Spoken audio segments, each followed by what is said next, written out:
एक शांत गांव था जिसका नाम था वृंदावनपुर। वहीं रहता था 16 साल का होशियार और मेहनती लड़का अर्जुन। अर्जुन गरीब था, लेकिन पढ़ाई में तेज और सपनों में ऊंचा उड़ने वाला था। वो चाहता था कि उसके नाम में हो इज्जत और अपने माता पिता का सपना पूरा कर सके। लेकिन जिंदगी इतनी आसान होती है क्या? एक दिन स्कूल में परीक्षा हुई, लेकिन जब परिणाम आया तो वो पास नहीं हो पाया। वह टूट गया था। उसे खुद से कहा, शायद मैं इसी लायक नहीं। लोगों ने कहना शुरू कर दिया, बड़े सपने देखेगा, तू तो फेल हो गया।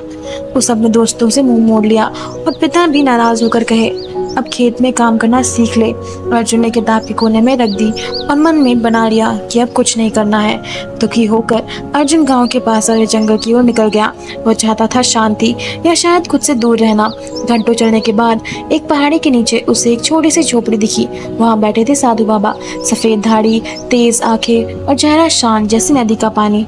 बाबा ने अर्जुन को देखा और मुस्कुराते हुए बोले, बेटा, दुख में क्यों डूबा है? अर्जुन ने अपने सारे दुख एक सांस में सुना दिए। मैं फेल हो गया बाबा, सबने छोड़ दिया और मेरे सपने कोई लायक नहीं रहे। बाबा ने मुस्कुराकर कहा, क्या कभी देखा है सूरज हर दिन उगता है और फिर भी हार नहीं मानता? अर्जुन चुप हो गया।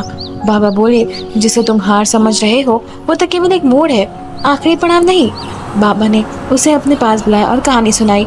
बहुत समय पहले एक बकरी पहाड़ी चढ़ रही थी। रास्ते में फसलन भरा हुआ था और कई बार गिरी, पर हर बार उठी और आखिर में सबसे ऊपर पहुंच गई। अगर वो भी गिरकर बैठ जाती तो क्या वो कभी ऊपर पहुंच पाती? अर्जुन ने सर हिलाया। नहीं बाबा, तो फिर तू क्यों बैठा है अर्जुन? उस दिन के बाद अर्जुन की सोच बदल चुकी थी। उसने बाबा के पांव छुए और कहा, मैं फिर से शुरू करूंगा बाबा, आप मुझे आशीर्वाद दे। बाबा ने मुस्कुराकर कहा, तू अब अकेला नहीं है, तेरे साथ तेरी सच्ची लगन है।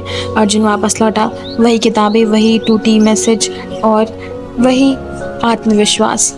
अर्जुन दिन रात पढ़ाई में जुट गया। सुबह खेती में काम करता और शाम को अपने छोटे भाई को पढ़ाता और रात में खुद पढ़ता।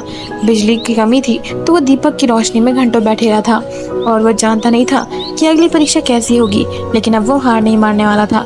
जब अगली परीक्षा का परिणाम आया तो स्कूल के सारे शिक्षक दंग रह गए। अर्जुन ने पूरे जिले में टॉप किया। वही लोग जो कहते थे तो कुछ नहीं कर पाएगा, अब कहते, इस लड़की ने तो सीखो और मेहनत करने की क्या मजदूरी होती है। अर्जुन दौड़कर बाबा की झोपड़ी की ओर गया। वो खुशखबरी देना चाहता था, पर वो झोपड़ी खाली थी, बाबा नहीं थे। झोपड़ी के अंदर एक कागज मिला जिस पर लिखा था, मैं हमेशा वही हूँ जहाँ टूटने वाला होता है और हमेशा वही लौटता हूँ जहाँ कोई फिर से खड़ा होना चाहता है। तू जीत गया बेटा, अब दूसरों को जिताना सिखा। अर्जुन की आंखों में आंसू थे, पर आज आंसू दुख के नहीं थे, जीत के थे। बच्चों, जीवन में हार लग सकती है, लेकिन हारना तब होता है जब हम कोशिश छोड़ देते हैं। अर्जुन ने यह बात समझी और वही उसकी सबसे बड़ी जीत बन गई। साधु बाबा ने उसे केवल शब्द नहीं दिए, उसे उन शब्दों से किस्मत बदल दी। तो याद रखो, कभी हार मत मानो, क्योंकि अगला कदम ही तुम्हारी जीत का हो सकता है। अगर आपको ये प्रेरणादायक कहानी पसंद आई हो तो वीडियो को लाइक करें, कमेंट में बताएं आपको कौन सी बात अच्छी लगी।